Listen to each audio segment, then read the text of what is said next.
Du coup, moi, je suis Maïlik Marquet, donc je suis sortie de l'école depuis presque 3 ans. À l'école, on effectue quelques fouilles, on fait quelques échographies, mais après, sur le terrain, s'il n'y a pas une suite à ça, c'est difficile de garder ces compétences-là. En fait, le premier jour, du coup, j'ai fait que des fouilles transrectales, où vraiment, ils m'obligeaient à prendre chaque ovaire, et voilà. Et donc ça, c'était chouette. Dès la première journée, il y a eu un support diapo. Du coup, il y a des rappels aussi de physio, il y a des rappels aussi au niveau des protocoles de synchro, etc. Donc ça peut être bien. Mais moi, ce qui m'a beaucoup plu, c'est toutes les images en fait, qu'il m'a montrées.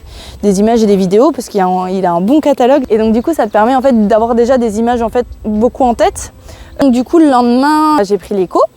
Et en fait, ils m'ont prêté un échographe avec une sonde linéaire.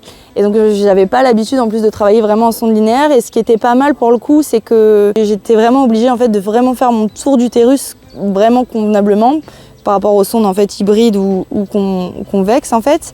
Et donc du coup ça c'était chouette. Parce que du coup il y a un vrai accompagnement. En résumé, niveau diagnostic ovarien, vraiment j'ai progressé énormément.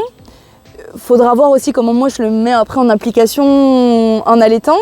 J'ai quand même acquis de la confiance pour me dire ok, je sais où aller chercher.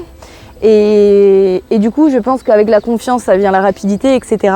Et ça vient aussi du coup la fiabilité de ce que tu dis.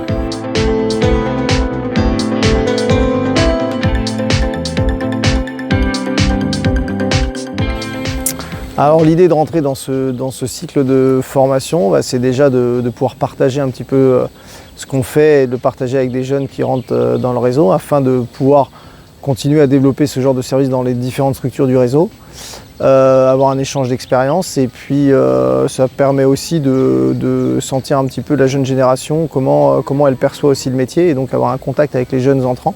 Et ça c'est toujours intéressant pour pouvoir faire évoluer les structures. Ça permet en fait de se confronter à ce que nous on fait dans notre structure par rapport à d'autres services, d'autres manières de fonctionner.